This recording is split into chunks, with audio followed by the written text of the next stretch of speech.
राजनीतिक षड्यंत्र तुष्टीकरण की राजनीति थी। देखिए, अगर इसमें कुछ भी निकलता है, जांच में हो रहा है सब कुछ, अगर जो दोषी है अगर उसके खिलाफ कोई सबूत मिलता है तो जरूर कार्रवाई होनी चाहिए। क्योंकि ना तो इनको इंक्लूड करते जो जेएनयू वाले हैं, ना तो इनको इंक्लूड करते, ना ये आज़ादी वालों को इंक्लूड करते हैं अपने प्रोटेस्ट में। अगर इतने ही शक्तिशाली थे, इतना ही इनको अपनी बात रखनी थी, तो उस टाइम कहाँ थे ये लोग? मेन मकसद क्या है कि मोदी को हटाना है बस, और मोदी जितना कोसोगे वो उतना ही कमल का फूल कीचड़ में खिलेगा। नमस्कार, आप देख रहे हैं सौगंध टीवी और मैं हूं आपके साथ आस्था तिवारी। 23 अप्रैल से शुरू हुआ था जंतर मंतर पर न्याय की गुहार लगाते हुए धरना। हालांकि जिस तरीके से तमाम चीज़ें उसमें निकल करके सामने आई और अब देखा जाए तो साक्षी मलिक हो, विनेश फोगाट हो, वो अपना आंदोलन उन्होंने कहा है कि अभी जारी रहेगा, लेकिन हम जो हैं अपनी जो रेलवे की जिम्मेदारी है उस पर लौट रहे हैं। अब इसको लेकर के आम जनता क्या सोच रही है, आइए चलिए जान लेते हैं। क्या नाम है आपका? भारद्वाज। क्या लगता है कि जिस तरीके से पहलवान अब पीछे हट गए हैं, आंदोलन जो एक बड़ा रूप ले चुका था, क्या देखती है आम जनता, इसको किस एंगल से देख रही है? देखिए मैडम, दो बातें थी। कुछ चीज़ें ऐसी हुई थी लाइफ के अंदर कि ये एक उकसाया हुआ गेम था। पहले 3 महीने इन्होंने भी एजिटेशन किया था, फिर कोर्ट ने आगे गई, फिर चुप बैठ गए, फिर उसके बाद में एक जो है एक इसके पीछे बहुत बड़ा एक मतलब गैंग था जो काम हुआ है। जबकि कोई भी काम केस गलत होता है तो इमीडिएटली एक्शन लिया जाता है, एफआईआर दर्ज होती है, उसके बाद में होता है। अब ये 6 महीने या 10 साल के बाद में ये काम कर रहे हैं तो गवर्नमेंट तो उसके ऊपर ठीक है, एफआईआर दर्ज कभी भी कोई कर सकता है, जीरो से लेके और आखिरी तक कभी भी कर सकता है फाइनल।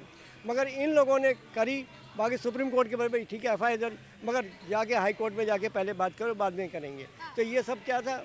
और यही जो इन्होंने एक गंद की और चीज़ करी कि जो मेडल को जो हरिद्वार में मारने वाली बात करी है, वो क्या एक देश का कितना वाली बात है भाई। तुमने जिस टाइम पे मेडल लिया था एक झंडे के बेस पे लिया होगा, इस देश का झंडा था, तो तुम ये ऐसी बात कैसे सोची? अगर ये सोचना था तो पहले मेडल वापस करो, 2 करोड़ मिले थे वो वापस करो, सरकारी नौकरी मिली थी वो वापस करो, तब जाके कुछ बात थी। तो इसका मतलब क्या है कि कोई क्या लगता है पूरा राजनीतिक षड्यंत्र तुष्टीकरण की राजनीति थी। क्या लगता है राजनीतिक षड्यंत्र था?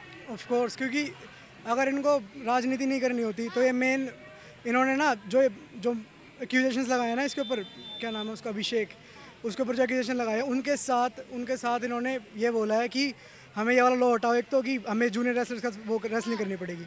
तो ये बात ये बीच में क्यों लाते? अगर इनके सच में कुछ हुआ हो तो हम प्रूफ तो चलो बहुत बड़ी बात है, इनके पास तो विटनेस भी नहीं है कोई, और 1500 में से एक विटनेस नहीं है इनके पास कोई।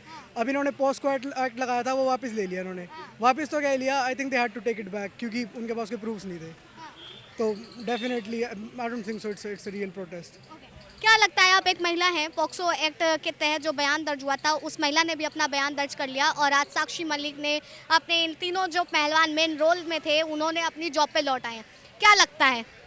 देखिए, अगर इसमें कुछ भी निकलता है, जांच में हो रहा है सब कुछ, अगर जो दोषी है अगर उसके खिलाफ कोई सबूत मिलता है तो ज़रूर कार्रवाई होनी चाहिए। लेकिन जिस तरीके से ये माहौल बन रहा है वहाँ पे आके मतलब ऐसे भारत तेरे टुकड़े होंगे या ऐसे जैसे नारे लग रहे हैं, तो इस हिसाब से तो ये यही लगता है ना कि एक राजनीतिक षड्यंत्र है।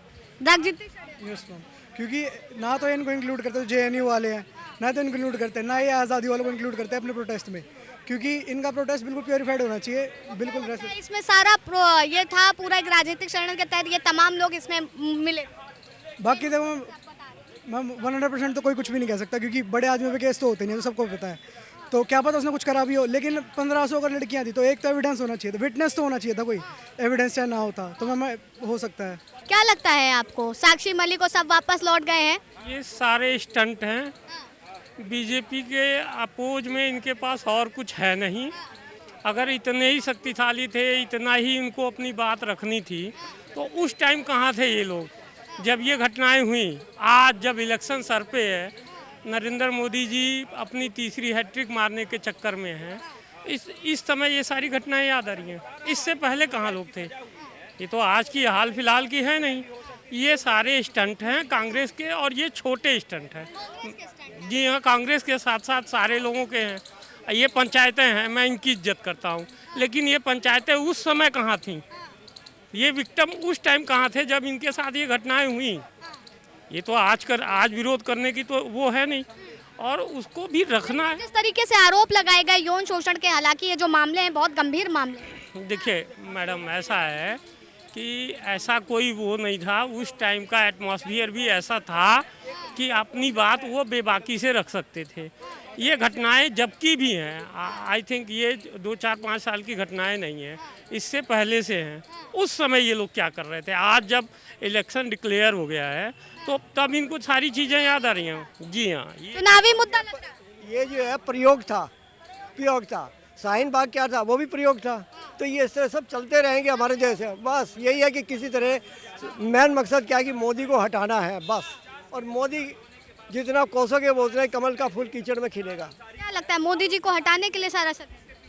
देखिए, मोदी जी को हटाने के लिए काफ़ी चीज़ें हो भी रही हैं। अब क्या होता है ये तो पता नहीं, क्योंकि राहुल गांधी जी की भारत जोड़ो यात्रा कितनी सफल होती है नहीं होती है, ये सारी चीज़ें चली रही हैं। और कहीं ना कहीं वो होता है ना कि 2 दिन के लिए कुछ ना कुछ कोई ना कोई मुद्दा उठाया जा रहा है, फिर 2 दिन बाद कोई इस पर बात ही नहीं हो रही है। तो कुछ भी हो सकता है, अभी इस बारे में कुछ कह नहीं सकते हैं कि जब तक सारी चीज़ें सामने नहीं आती हैं। तो देखिए, ये थी आम जनता की राय। जिस तरीके से साक्षी मलिक और विनेश फोगाट और बजरंग पुनिया जो कि आंदोलन के को मेन थे उसमें, और उन्होंने जो है वापस लेने का फैसला कर लिया है, अपनी रेलवे की जिम्मेदारी के लिए आगे बढ़ गए। लेकिन आम जनता जो है इसको अभी भी वही देख रही है कि सरकार को घेरने के लिए ये तमाम षड्यंत्र रचा गया। बहरहाल ये जांच का विषय है, जब जांच निकल करके सामने आएगी तभी सब कुछ खुल करके सामने आएगा। फिलहाल तब तक के लिए आप बने रहे सौगंध टीवी पर। कैमरा पर्सन सुमित के साथ आस्था तिवारी। आप देख रहे हैं सौगंध टीवी। सौगंध वतन की।